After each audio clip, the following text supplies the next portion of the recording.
Kate and William's missteps to be vital lessons for Sophie and Edward ahead of royal tour.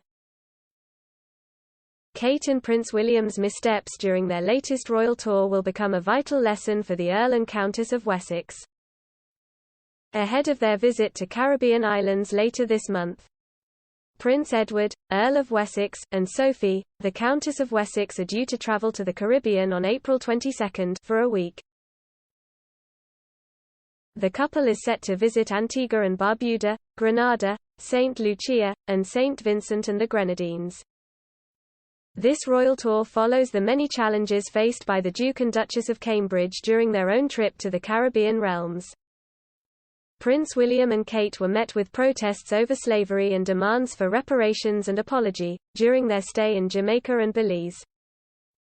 It came as both nations have stated that they are planning to remove the Queen as their head of state. In an article in The Telegraph, royal commentator Victoria Ward has claimed that palace officials are desperate to avoid any more PR pitfalls. For that reason, the Earl and Countess itinerary is being carefully studied, according to the expert.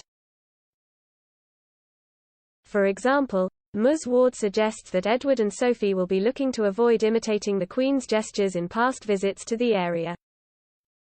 While in Jamaica, William and Kate attended a military parade and made a salute while standing on a ceremonial Land Rover, mimicking the Queen and Prince Philip.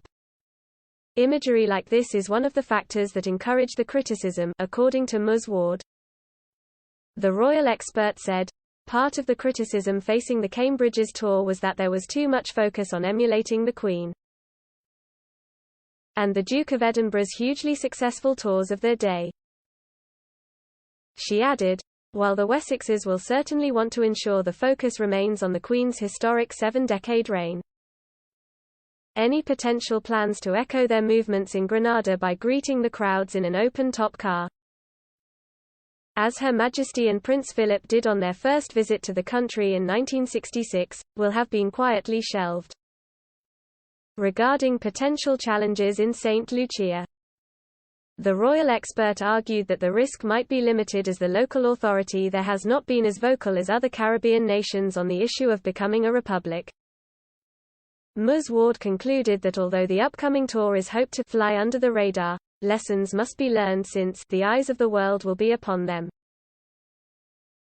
Daily Express royal correspondent Richard Palmer spoke about the challenges of the upcoming royal tour to Royal Roundup host Pandora Forsyth.